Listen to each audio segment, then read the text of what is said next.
BBC One's Match of the Day special now, except in Scotland, has the WBC Featherweight Championship from Toulouse and action from today's Premier League football. So that's US Open tennis in a moment. We continue our coverage of the other Olympics in Barcelona. The Paralympics opened last weekend and we'll be summarising the achievements that have followed.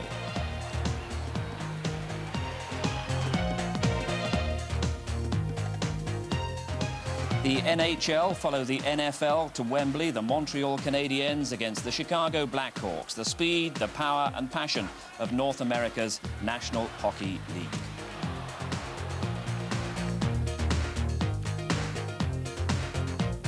And in world sport, there's no more passionate place than Monza. Mansell has thrived on it, both with Ferrari and Williams.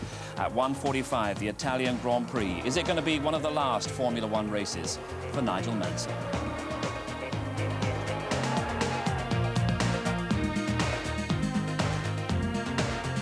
Princes Street in Edinburgh, one of Scotland's great meeting places, but today it's a racetrack for some of the best athletes in the world. Olympic 1500-metre champion Fermin Cacho heads the men's field in the Princes Street Mile.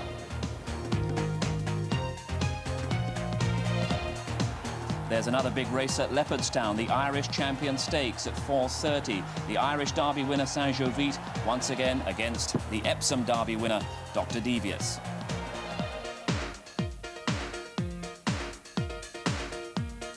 And here at Sunningdale, Sweden's Robert Karlsson shows that there's only one way of keeping in touch with Nick Faldo. He demonstrated the method at the 13th. Right on line. Now watch this. This could go in. This could go in. It has. It has. It has. A hole in one. Despite that, the Open champion remains a shot clear. Rounds of 67, 66, and yesterday a 64 as Faldo chases his first European Open title. Founder of the US Open Tennis Championships at Flushing Meadow, Monica Seles was a convincing winner of the ladies' singles title against Arantxa Sanchez. But Stefan Edberg had far more of a battle, completing his 5-set victory over Michael Chang in the first men's semi. His moment of triumph came like this. It's in. No, it's called out. It's out. Stefan Edberg is through to his second US final.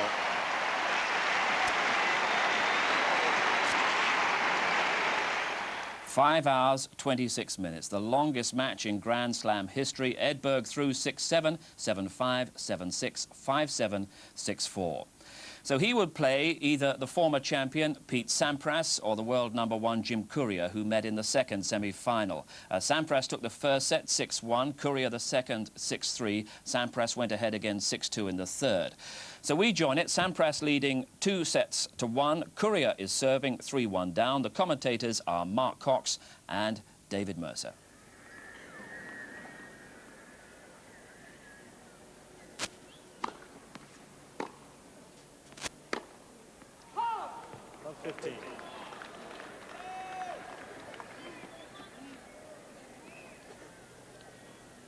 That is now 33 unforced errors from Jim Courier, and a whole host of them on the forehand. 34, in fact. I was ahead of the computer, which has just clicked one over.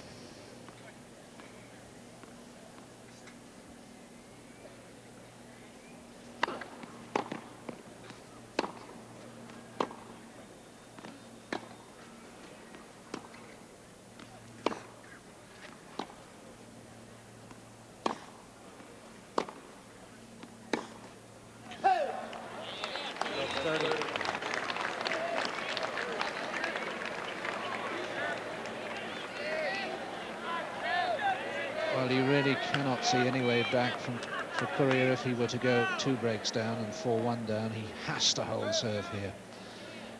Love 30.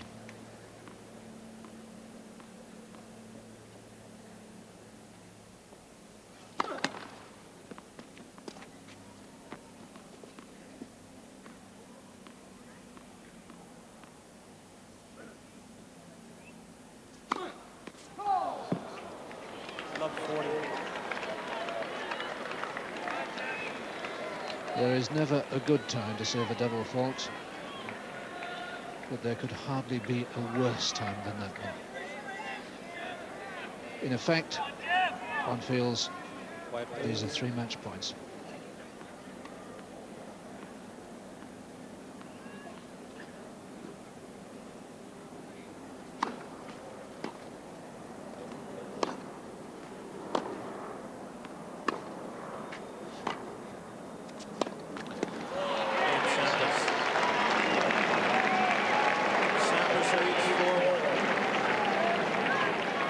Well, we had a brief glimpse of the Sampras box with his coach, Tim Gullickson, and the members of his family, and they must be feeling now, Mark, that their man is in the final, or as good as.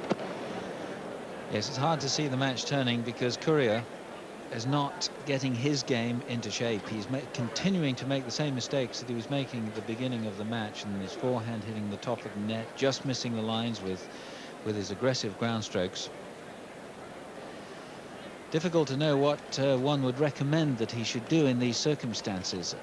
His instincts, I know, are to go for his shots and to continue to do so and hope that they go in, but time is now running out very rapidly.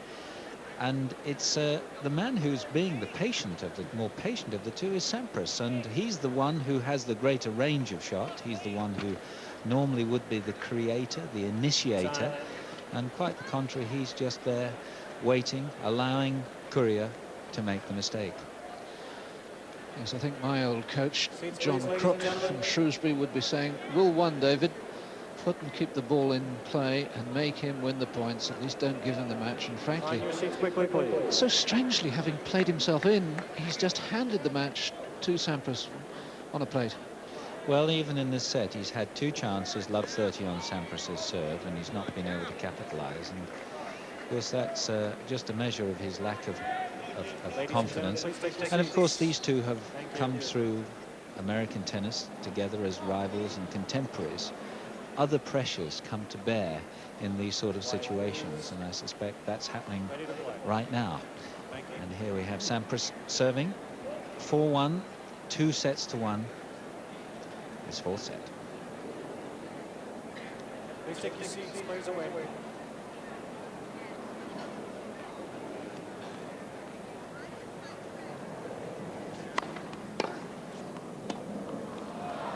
Love 15.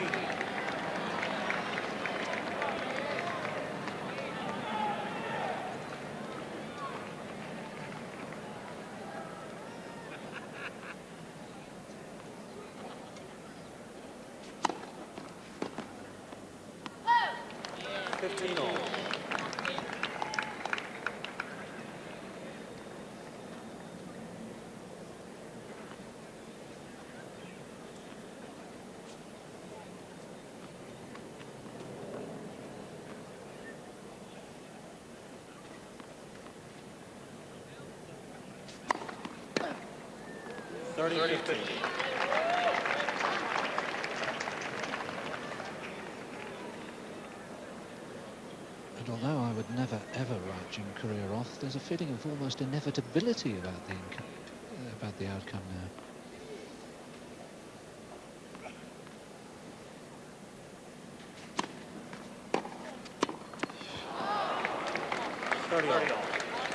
What am I saying?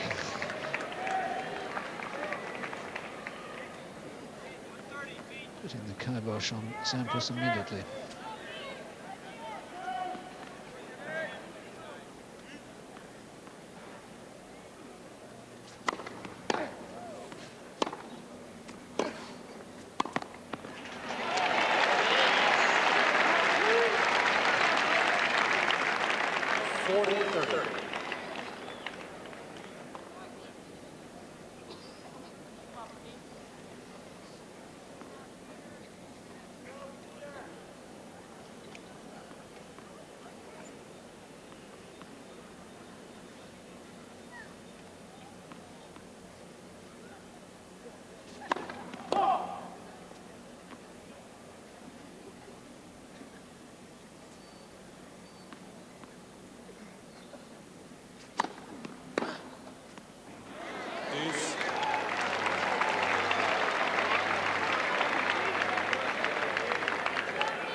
Quiet, please. Thank you.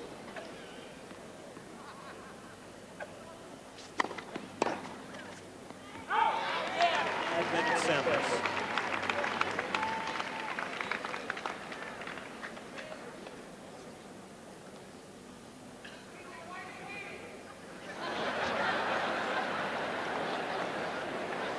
No shortage of back chat at Flushing Meadows. There's always some wag in the crowd. Thank you. Quiet, please. Thank you.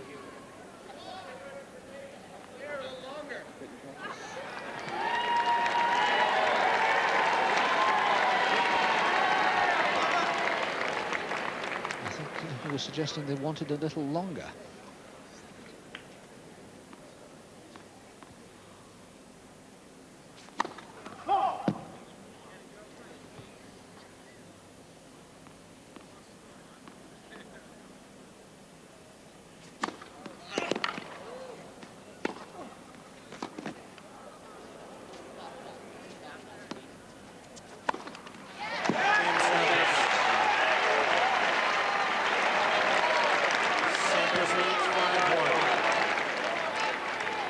So Sampras moves to within one game of the final. Please keep your seats. No hesitation at all on the overhead. Quiet, please. And apart from the Ladies and gentlemen, quiet, please. lapse of concentration when he lost 4 games in a row, to concede the second set, he's been the dominant figure throughout. Courier serving to save the match.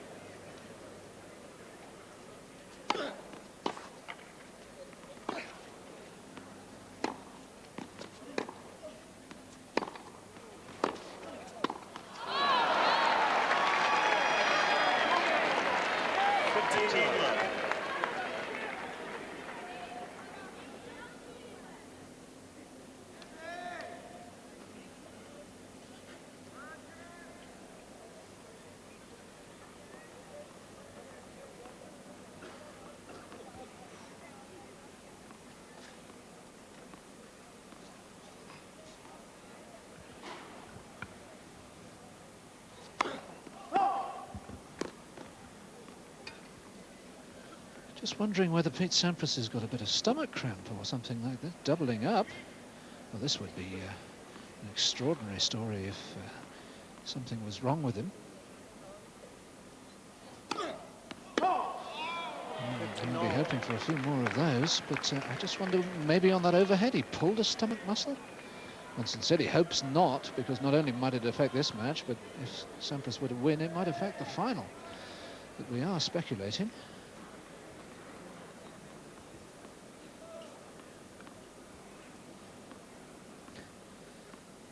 It's a bit chilly, but not that cold.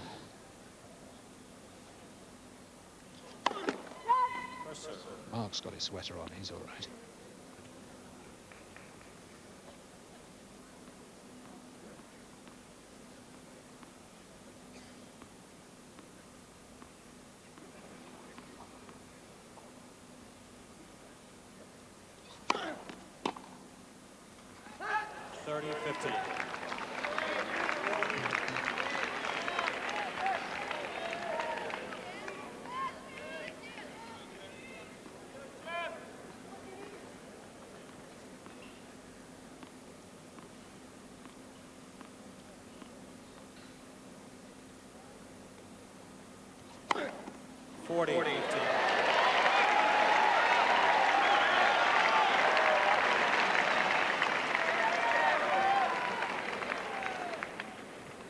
Well, this is one of the best serves we've seen from Courier in the match.